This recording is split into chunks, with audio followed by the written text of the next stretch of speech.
प्रिय अधिगमकर्ताओं, आज संस्कृत भाषा और साहित्य BSKLA 135 यह जो पाठ्यक्रम है इग्नू का, इस पाठ्यक्रम के अंतर्गत हम भारतीय संस्कृति का परिचय इसके विषय में अध्ययन करेंगे। जैसे तो आप सभी लोगों को पता है, भारतीय संस्कृति आपने शुरू से लेकर अब तक न जाने कितनी बार भारतीय संस्कृति इस विषय में सुना होगा, कई बार पढ़ा भी होगा। परंतु कहीं ना कहीं हमारे मन में ये संदेह होता है कि संस्कृति का वास्तविक अर्थ क्या है, क्या हमारी भारतीय संस्कृति की विशेषताएं हैं, क्या उसका प्राण है जो अभी तक हमको ज्ञात नहीं है। आज संक्षिप्त रूप में मैं इसका आपको परिचय दूंगी। संस्कृति, हमारे मन में प्रश्न उठता है कि यह जो शब्द है, कोई भी शब्द है, खास तौर पर संस्कृत में हम उस शब्द की व्युत्पत्ति पर ध्यान देते हैं कि यह शब्द कैसे बना है। सम उपसर्ग त्रि धातु तिन प्रत्यय, प्रत्यय लगता है अंत में और उपसर्ग लगते हैं पद के अथवा शब्द के प्रारंभ में। जो छात्र संस्कृत में अभी नए हैं, जिनको अभी संस्कृत में पदों के विषय में जानकारी नहीं है, उनके लिए मैं यह बताना चाहती हूँ कि उपसर्ग और प्रत्यय तो आपने हिंदी में भी पढ़े हैं। शब्दों के प्रारंभ में उपसर्ग लगते हैं और प्रत्यय लगते हैं अंत में। यह जो शब्द है संस्कृति, इसका शाब्दिक अर्थ है परिमार्जित, परिष्करण, शुद्धि, संस्कार युक्त वह क्रियाएं या वह कार्य जो पूरी तरह से परिष्कृत है। परिष्कृत अर्थात शुद्ध है। अब ये जो शब्द है ये इतना व्यापक है कि अलग अलग लोगों ने इसको अलग अलग रूप में परिभाषित किया है। साहित्यकार साहित्य की दृष्टिकोण से देखते हैं, वो कहते हैं कि यह जो संस्कृति है इसका तात्पर्य है कि मानवीय व्यवहार, हमारी मनोदशा, हमारे किस प्रकार से व्रत, त्योहार, उत्सव, हम किस में अपने सामंजस्य को बैठाएं, अपने रिश्तों में, अपने समाज में, अपने परिवार में। दार्शनिक उस जो दृष्टिकोण है वो कहता है कि दर्शन के अनुसार जीव, जगत, परमात्मा, आत्मा, स्वर्ग, नरक, इनको आधार बनाकर संस्कृति को परिभाषित करते हैं। यदि हम इतिहासकार की बात करते हैं, उनका दृष्टिकोण अलग है। वो जो इतिहासकार है वो ऐतिहासिक दृष्टि से इस संस्कृति शब्द का परिचय देगा।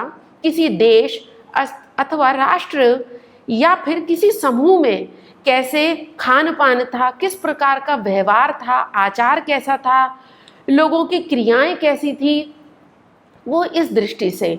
और समाजशास्त्री सामाजिक अध्ययन के आधार पर वो बताएगा कि संस्कृति हम इस रूप में जानते हैं। संस्कृति को किस रूप में कि समाज में लोग कैसे रहते हैं, समाज क्या है, परिवार क्या है, कुटुंब क्या है, आपस में उनके रिश्ते कैसे होते हैं, रिश्तों में तालमेल कैसे होता है, समाज जो उत्कृष्ट समाज है उसकी क्या विशेषताएं होती हैं।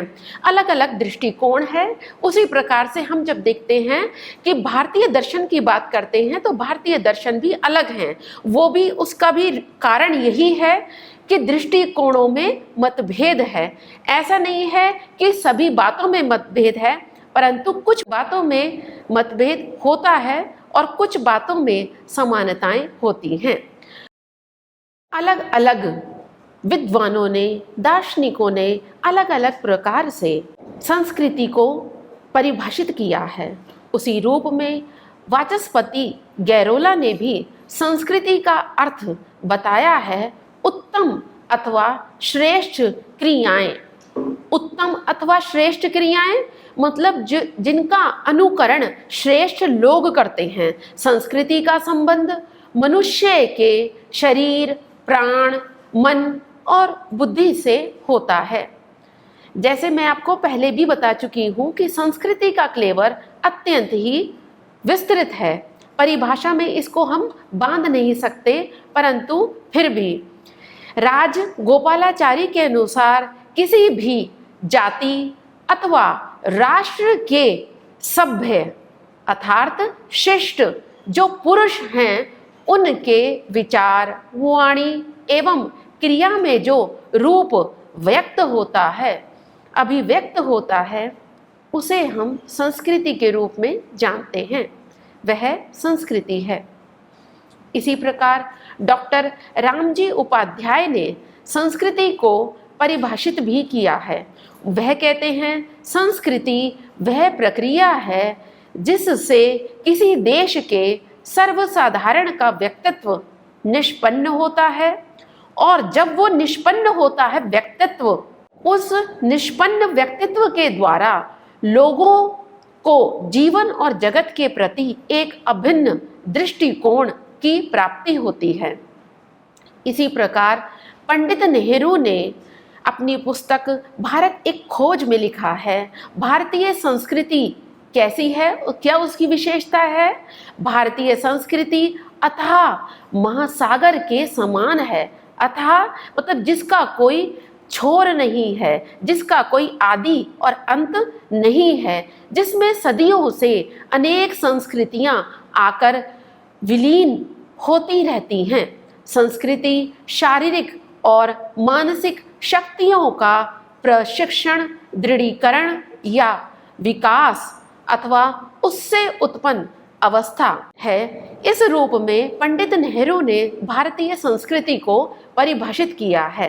इन सब परिभाषाओं पर हम एक मोटे तौर पर यदि इसको देखें तो हम यही कहेंगे कि समाज में रहने वाले जो व्यक्ति हैं, उन व्यक्तियों की आध्यात्मिक, नैतिक, दार्शनिक, सामाजिक, आर्थिक परंपराओं, मान्यताओं, मूल्यों, आस्थाओं का जो सम्मिलित रूप है, उसी को हम संस्कृति कहते हैं। यह अवस्था ऐसा नहीं है केवल कुछ समय में ही आ गई है, यह अनेक शताब्दियों में निर्मित होती है। अनेक शताब्दियों में निर्मित होती है कहने का अभिप्राय कि इसमें परिवर्तन होता रहता है। प्राचीन काल में हमारे भारत में वैदिक संस्कृति थी। वैदिक संस्कृति क्यों कहा जाता है? क्योंकि वेद हमारी भारतीयों के आदि ग्रंथ, प्रथम पुस्तक मानी जाती है संपूर्ण संसार में।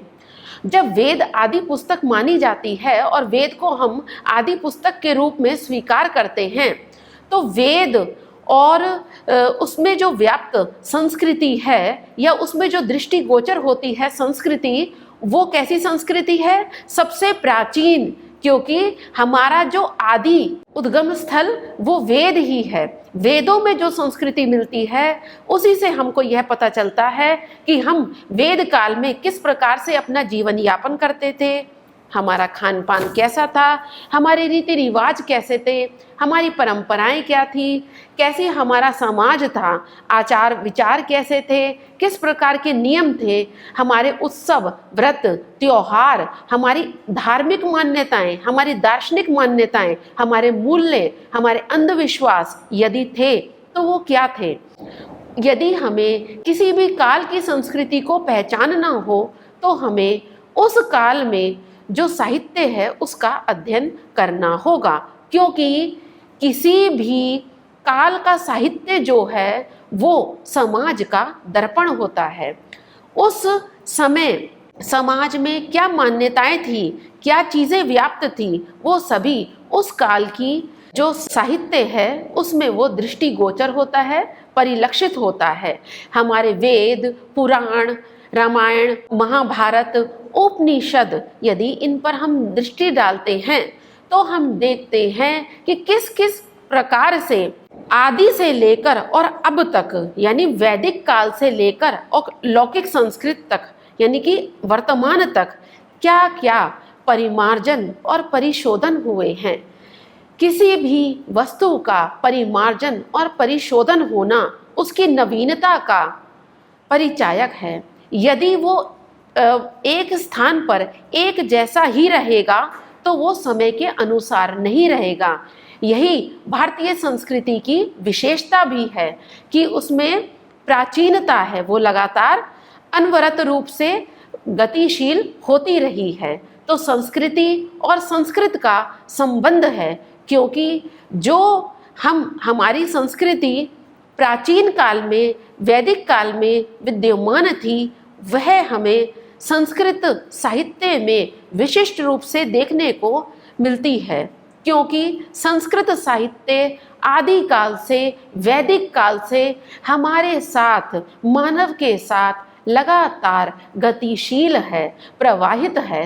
वह सभी प्रकार की मान्यताएं आज समाज में किसी ना किसी रूप में कुछ परिमार्जन के साथ व्याप्त हैं। जैसे हम देखते हैं कि पहले के समय में यज्ञों को करने का विधान था। वैदिक काल में यज्ञ प्रधान संस्कृति हुआ करती थी, परंतु आज उतना अस्तित्व यज्ञों का नहीं है जितना वैदिक काल में हुआ करता था। परंतु भारतीय संस्कृति सदैव यज्ञ प्रधान संस्कृति ही कहलाई जाती है। वैदिक काल में लोग संस्कृत में वार्तालाप करते थे।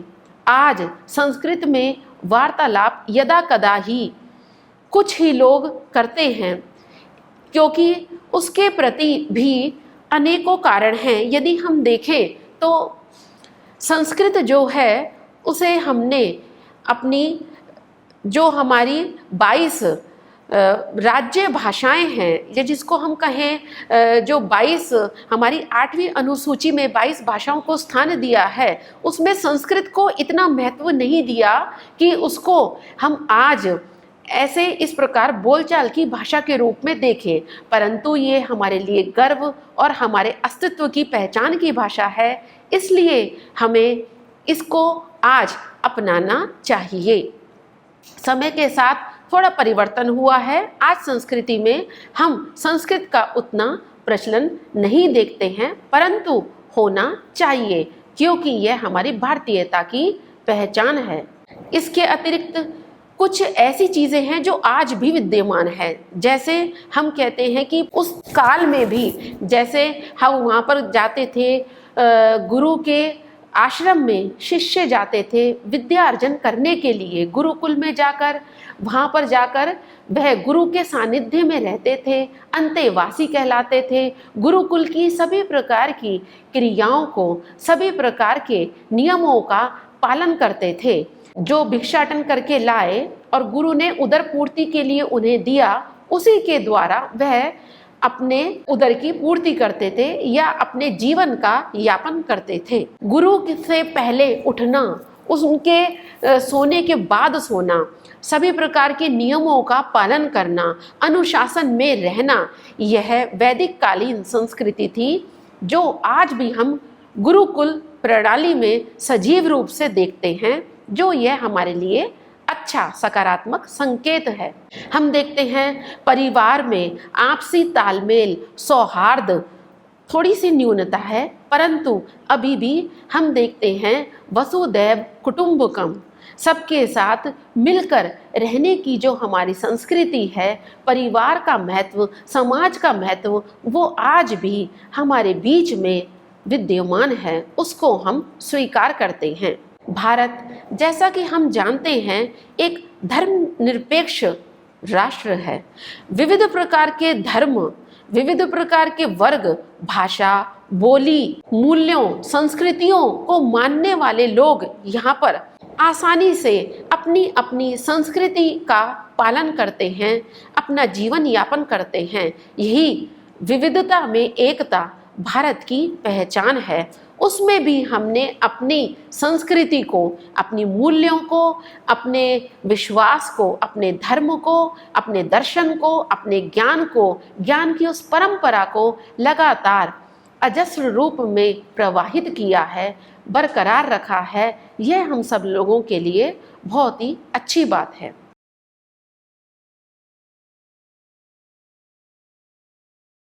थोड़ा सा मैं आपको एक विषय पर और बताना चाहूँगी कि ज़्यादातर जो अभी इतिहास को पढ़ने वाले हैं छात्र या हमारे अधिगमकर्ता हैं, उनके मन में थोड़ा सा यह संदेह रहता है कि संस्कृति और सभ्यता क्या एक ही हैं, क्या उनमें थोड़ा बहुत अंतर है या नहीं।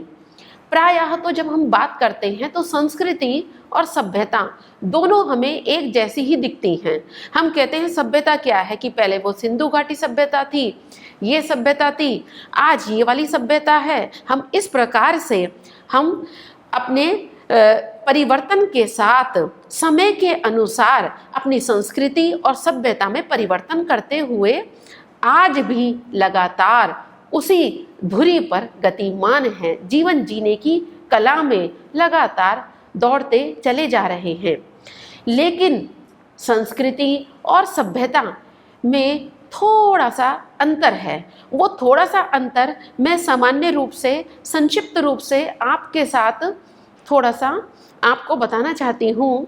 संस्कृति जैसे हम कहते हैं हमारी आध्यात्मिक उन्नति, हमारे आचार, हमारे विचार, हमारा चिंतन मनन, हमारा दर्शन, हमारा व्यवहार, हमारी लोक संस्कृति, आपस में हम क्या सोचते हैं, ये सब संस्कृति के परिचायक हैं। जबकि सभ्यता का परिचायक क्या है? भौतिक पक्ष। जब हम भौतिक पक्ष की बात करते हैं, संस्कृति में आध्यात्मिक हमारा मानसिक जो पक्ष है, और सभ्यता में जब हम बात करते हैं हमारे भौतिक पक्ष की, हमारा खान पान कैसा था, हम क्या खाते थे, कैसे पीते थे, कैसे रहते थे, हमारे वस्त्र कैसे हुआ करते थे, वेशभूषा हमारी कैसी थी, किस प्रकार से हम शिक्षा ग्रहण करते थे, शिक्षा की क्या प्रणाली थी, शिक्षा के क्या साधन थे, शिक्षा के क्या केंद्र थे, हमारा जो राजनीति है उसमें किस प्रकार राजा की स्थिति थी, प्रजा कैसी थी, राजा किस प्रकार से समाज के कल्याण के लिए कार्य करता था, फिर कैसे स्वतंत्रता के उपरांत हमारा संविधान बना और उसके अनुसार सारी क्रियाएं होने लगी। तो ये सारी चीज़ें, हमारा इतिहास, हमारा मतलब खान पान, रहन सहन, सभी चीज़ें, सभ्यता का जो पक्ष है वो है भौतिक, वो उसके अंतर्गत समाहित होता है। लेकिन सभ्यता और संस्कृति बिल्कुल अलग अलग चीज़ें नहीं हैं, दोनों अलग अलग नहीं हैं, दोनों बिल्कुल साथ साथ हैं। संस्कृति में हम चिंतन मनन, हमारा अध्यात्म, हमारा आत्मिक विकास, उसको भी जोड़ देते हैं। हमारी दर्शन की प्रणाली कैसी थी, कहने का अभिप्राय, जैसे हम वेदों की बात करते हैं तो उसमें हम देखते हैं वैदिक काल में हमने माना कि हम सृष्टि कैसे हुई, तो वहाँ पे हम पुरुष सूक्त की बात करते हैं, हिरण्य गर्भ सूक्त की बात करते हैं। तो उस रूप, ये कैसे हैं? दार्शनिक सूक्त, दर्शन के रूप में हमको बताया जाता है, जहाँ हम जीव, जगत, ब्रह्म, आत्मा, परमात्मा, तत्व, स्वर्ग इत्यादि के विषय में बात करते हैं, कर्म फलों के विषय में बात करते हैं। वो है संस्कृति, जहाँ पर हमारा चिंतन भी समाहित है। लेकिन जहाँ हम केवल और केवल खान पान, अपने भौतिक संसाधन के विषय में चिंतन करते हैं, मतलब उनका ही हम प्रयास करते हैं, क्योंकि देखा जाए तो हमारे जीवन की जो मूलभूत आवश्यकताएं हैं यह हम सभी को ज्ञात है। क्या हैं? कि हमको वस्त्र, भोजन और रहने के लिए निवास स्थान हमारे लिए हो, ये तीन ही हमारी मूलभूत आधार समस्याएं यानी कि आवश्यकताएं हैं। यदि हमने इन समस्याओं पर विजय प्राप्त कर ली, इसका मतलब है कि हमने अपने जीवन स्तर में सुधार कर लिया, और जीवन स्तर में सुधार कर लिया यह सभ्यता का परिचायक है, क्योंकि भौतिकता की इसमें बात है। लेकिन जब हमारा चिंतन उत्कृष्ट अवस्था का होता है, जैसे अभी हमने पहले देखा था कि जहाँ पर हमारी उत्तम प्रकार की क्रियाएं होती हैं, जिसमें शामिल उत्तम प्रकार की क्रियाओं से जब हम अपने जीवन में सुधार लाते हैं, परिष्करण करते हैं, संस्कारित होते हैं, वही संस्कृति है।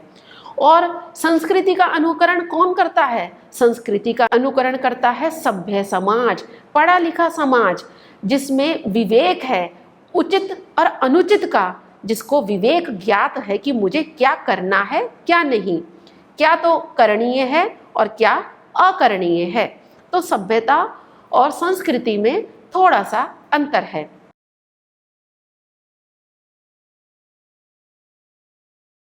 अब भारतीय संस्कृति, आपके मन में प्रश्न उठेगा, भारतीय संस्कृति की हम बात करते आ रहे हैं, तो मैं आपको बताती हूँ कि भारतीय संस्कृति की क्या विशेषताएं हैं।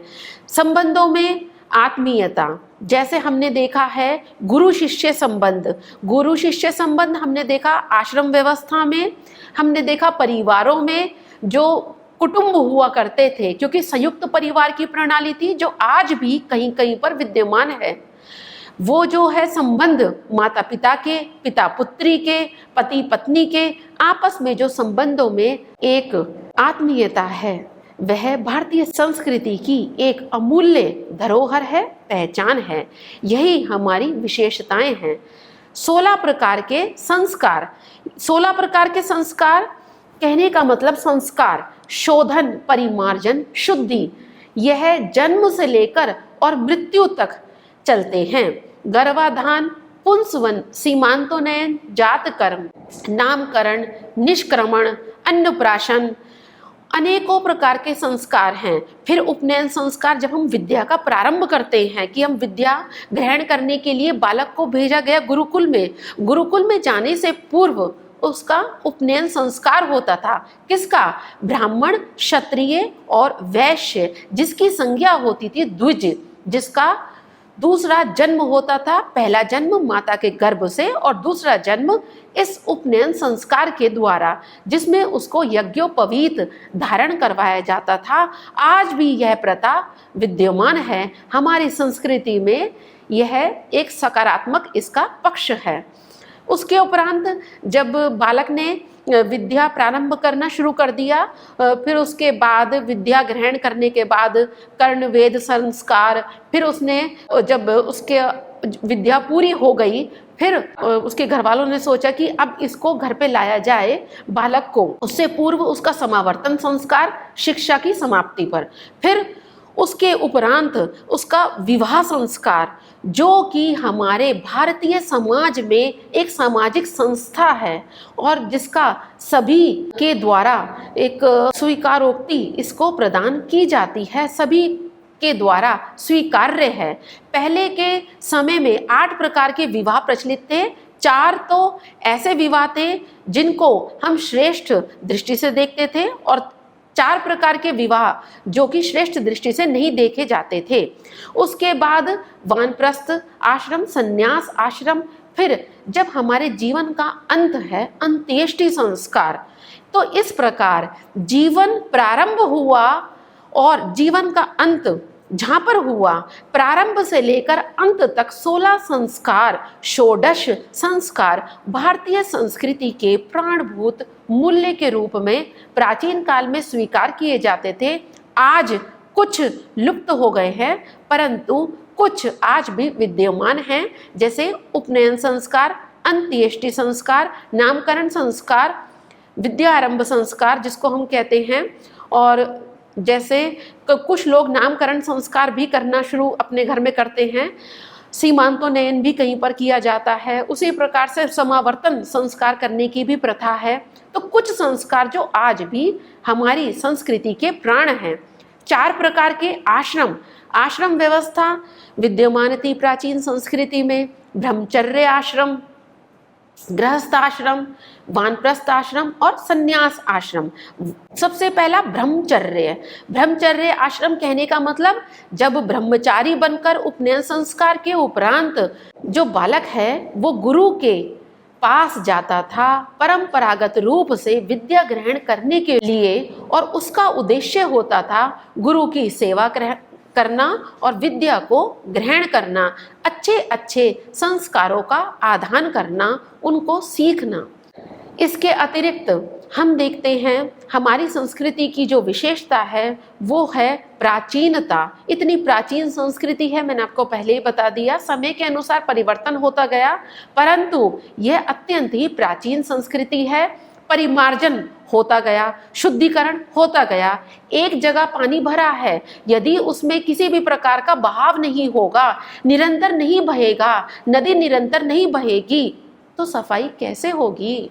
उसी प्रकार से बुरी बातों को हमने अपनी संस्कृति से हटा दिया समय के अनुसार। जैसे सती प्रथा हट गई हमारे, जो एक बुरी प्रथा थी। पर्दा प्रथा भी आजकल नहीं है। बाल विवाह, ये जो प्रथा थी हमारे समाज को दूषित करती थी, इसलिए ये प्रथाएं हट गई हैं।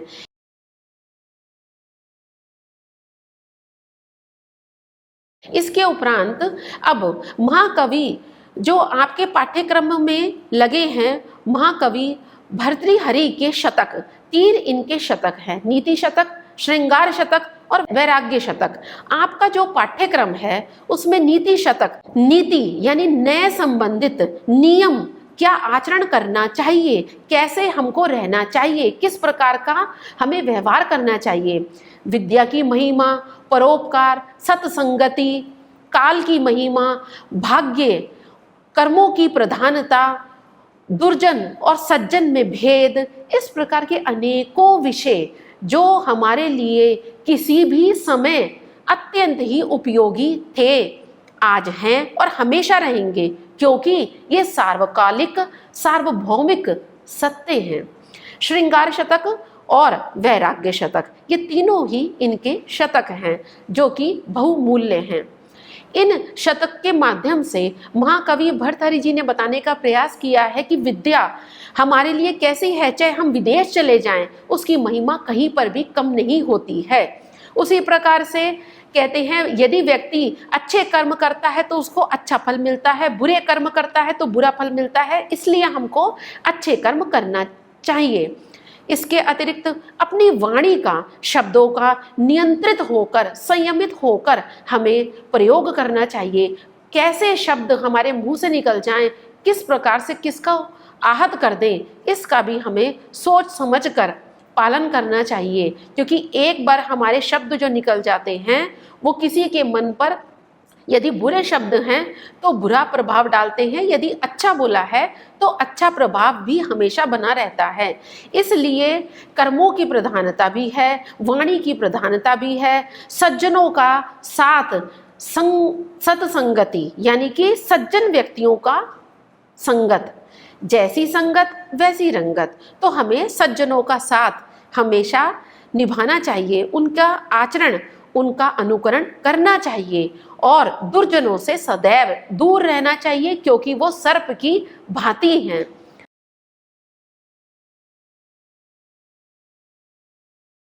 नीति शतक में जो महाकवि ने हमको अमूल्य ज्ञान प्रदान किया, उसकी मैं किसी भी प्रकार से वर्णन करूं तो वो अत्यंत ही संक्षिप्त है, क्योंकि उसको शब्दों में बांटा नहीं जा सकता।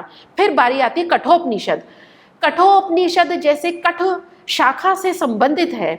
ईश, केन, खट, प्रश्न, मुंडक, मांडुक्य, ऐतरेय, तैतरीय, छांदोग्य और बृहदारण्यक उपनिषद, यही प्रामाणिक उपनिषद माने जाते हैं। इन उपनिषदों पर शंकराचार्य ने अपना भाष्य लिखा है। भाष्य यदि कहें तो उसका सरलीकरण, उसको सरल रूप से समझाया है। कठोपनिषद कठ शाखा से संबंधित है, यजुर्वेद की। ये तो आपको पता ही है कि 4 वेद हैं, ऋग्वेद, यजुर्वेद, सामवेद और अथर्ववेद। कठोपनिषद में एक छोटा बालक नचिकेता अपने पिता से प्रश्न करता है। कब प्रश्न करता है? कि जब उसके पिता विश्वजीत नामक एक यज्ञ करते हैं और उस यज्ञ में अपनी सभी चीजें दान करते हैं। जब सब चीजें दान करते हैं तो छोटा सा एक अबोध बालक है, उसके मन में प्रश्न उठता है कि जब पिता दान कर रहे हैं, ये बूढ़ी असहाय जो ना तो घास खाती हैं, ना जिनकी इंद्रियां काम करती हैं, जो बिल्कुल असमर्थ हैं दूध देने में, मेरे पिता ऐसी गायों को क्यों दान कर रहे हैं? 1 बार, 2 बार, 3 बार प्रश्न करता है। हठी बालक है, जिज्ञासु बालक है, ये पता चलता है। बालक के प्रश्न करने पर 1 बार, 2 बार, 3 बार पिता उसको कहते हैं, वो पूछता है, पिता जी आप जब इनको दान कर रहे हो, बूढ़ी असमर्थ गायों को तो सब चीज दान कर रहे हो, आप बताओ आप मुझे किसको दान करोगे? पिता क्रोध में कहते हैं, मैंने तुमको दान कर दिया। तो किसको? यमराज को। यमराज अर्थात मृत्यु का देवता। बालक कैसा है, उसकी क्या विशेषता है कि वो आज्ञाकारी है। बालक ने पिता की आज्ञा मानकर कि जा मैंने तुझे यमराज को दान दे दिया। अब दान का मतलब है देना, उसका नहीं रहा वो चीज, तब से ही जैसे ही बोल दिया। तो यह जो हमारी संस्कृति है, यह प्राचीन काल की संस्कृति है जो आज भी कहीं ना कहीं विद्यमान है। हमारे मूल्यों में यही जो मूल्य हैं हमें सकारात्मक ऊर्जा देते हैं। बालक पिता की बात मानकर यमराज के पास जाते हैं, उनके पास जाकर निवेदन करते हैं। पहले तो वो यमराज वहां पर नहीं मिलते हैं, 3 दिन 3 रात तक भूखे प्यासे उनका इंतजार करते हैं। यमराज आते हैं, उनको पता चलता है एक छोटा सा अबोध बालक नचिकेता उनका 3 दिन 3 रातों तक इंतजार कर रहा है।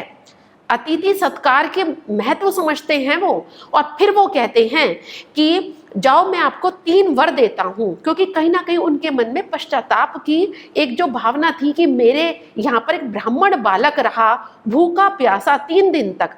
3 वर उसको देते हैं। बालक कितना होशियार समझदार है। पहले जो वर है उस वर में वो कहता है मेरे पिताजी सुखपूर्वक सोए, आराम से, उन्हें कोई कष्ट ना हो। मेरे पिताजी मैं जाऊं तो पहले जैसा मेरे साथ आचरण करें, हमारे संबंधों में आत्मीयता आए। तो यह जो संबंधों में आत्मीयता है, पिता के कल्याण की भावना की कामना है, यह हमारे जो प्राचीन ग्रंथ हैं उनके माध्यम से आज भी हमारी संस्कृति में, हमारी साहित्य में विद्यमान है।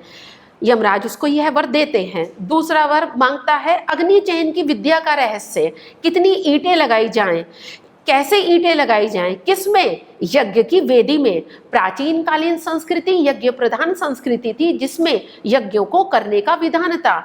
यज्ञ की वेदी बनाने के लिए कितनी कितनी संख्या में, कैसी, उनका आकार प्रकार, उनका माप, लंबाई चौड़ाई कितनी हो, कैसी हो, यह प्रश्न उसके मन में उठता है। कोई व्यक्ति ये कामना करता है कि मुझे स्वर्ग मिले, तो स्वर्ग कैसे मिले? यज्ञ यदि वो करता है और उस यज्ञ के माध्यम से वो अपनी कामना ईश्वर तक पहुंचाता है, तो स्वर्ग कामो यजेत, ऐसा कहा गया है कि स्वर्ग की प्राप्ति जो चाहते हैं, यदि स्वर्ग की जो कामना चाहते हैं, स्वर्ग की जो कामना करते हैं, इच्छा करते हैं, उनको यज्ञ करना चाहिए, उनको यज्ञ करना चाहिए। तब वो यज्ञ का रहस्य जानना चाहता है। जैसा वो कहता है, यमराज कहते हैं उसको, उसी प्रकार से यथावत जो के त्यों शब्द दोहरा देता है। यमराज प्रसन्न होते हैं और प्रसन्न हो जाने के बाद उसको वो कहते हैं जा मैं एक अतिरिक्त वर तुझको और देता हूँ। एक अतिरिक्त वर तुझको देने का अभिप्राय कि मैं तुझे ये जो अग्नि है आज से तेरे नाम से, नचिकेत अग्नि के नाम से प्रसिद्ध होगी संसार में, ऐसा वर देता हूं। क्यों प्रसन्न हुए? छोटा सा बालक इतने गूढ़ ज्ञान को जैसे सुना, श्रवण किया, जैसे उन्होंने भाषण किया वहां पर और उसने श्रवण किया, सुनते ही वैसे का वैसा ही ज्ञान उनके समक्ष दोहरा दिया। प्रसन्न हो गए यमराज, और प्रसन्नता के कारण ही उन्होंने उसको तीसरा वर दिया कि यह अग्नि तुम्हारे नाम से आज के बाद नचिकेत अग्नि के नाम से जानी जाएगी। तीसरे वर में जो अत्यंत ही महत्वपूर्ण वर था, आत्मज्ञान के रहस्य को जानना चाहा। अब यह बात अत्यंत ही दुविधा में डालने वाली है, अत्यंत ही चिंतनकारी विषय है कि छोटे से बच्चे के मन में, अबोध बालक के मन में यह प्रश्न उठना अत्यंत ही एक जिज्ञासा का विषय है कि उसके मन में आत्मज्ञान का रहस्य जानने की इच्छा जागृत कैसे हुई। आत्मज्ञान का रहस्य, आत्मा का क्या होता है मरने के बाद, जिसको अभी तक बड़े बड़े विद्वान नहीं जान पाए। मरने के बाद आत्मा जीवित रहती है अथवा नहीं रहती है, उसकी क्या गति होती है, अगर रहती है तो कहाँ रहती है, किस रूप में रहती है, क्या उसका रंग है, आकार है, उसकी लंबाई चौड़ाई क्या है, उसके विषय में आत्मज्ञान का रहस्य जानना चाहता है। तरह तरह के प्रलोभन यमराज उसको देते हैं। प्रलोभन में छोटा बालक नहीं आता है और अंत में वह जिद करता है कि मुझे तो यदि आप देना चाहते हैं, मुझे यही रहस्य आपसे जानना है, आपसे अच्छा उपदेशक मुझे कोई भी नहीं मिलेगा, मुझे इसके अतिरिक्त कोई वर आपसे नहीं चाहिए।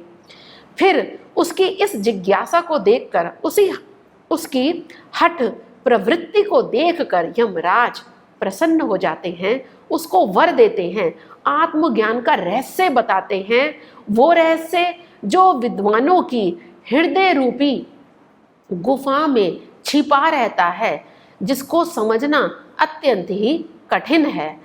यह कठोपनिषद की जो प्रथम वल्ली है, क्योंकि कठोपनिषद जैसे कि नाम से है, कठ शाखा से संबंधित है, यह अध्याय और वल्ली में विभक्त है। कठोपनिषद की प्रथम अध्याय की प्रथम वल्ली में वो 3 वर मांगता है और किस प्रकार से तीनों वर उसको यमराज के द्वारा दिए जाते हैं। और आज के समय में हमारी संस्कृति में ऐसे शिष्यों का होना, ऐसे गुरु का होना, ऐसे पिता का होना, ऐसे पुत्र का होना, यह हमारे लिए सजीव दृष्टांत प्रस्तुत करते हैं। अब इसी के साथ मैं अपने शब्दों को विराम देती हूँ। धन्यवाद।